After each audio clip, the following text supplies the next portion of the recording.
Сәлем, сіздермен Жұлдыз 99. Бүгінгі видео биологиядан тестке арналады. Ендеше кеттік. Микроскоптың екі линзасы бар бөлімі.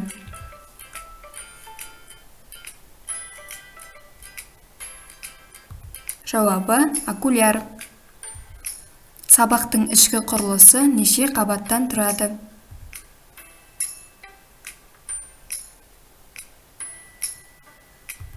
Төрт.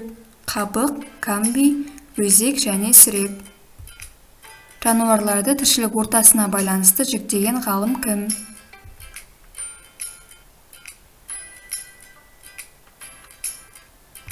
Жауабы Аристотель. Амебаның қозғалуы.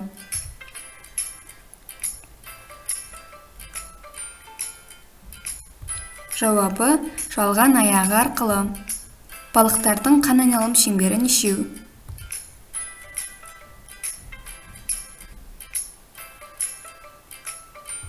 Жауабы біреу. Көмірсу терминін ғылымға 1844 жылы кім енгізді?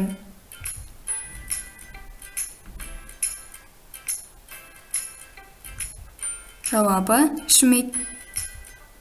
Адам тәрізді маймылдардың ата тегі?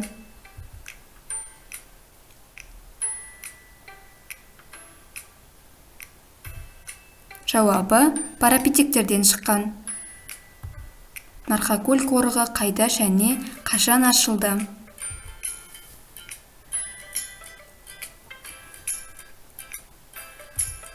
Жауабы 1976 жылы Шығыс Қазақстан облысында. Мидың орташа салмағы?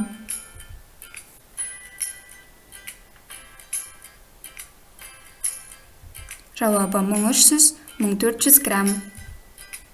Соңғы сұрақ, құстарда әк-аяқ ауруын тудырады?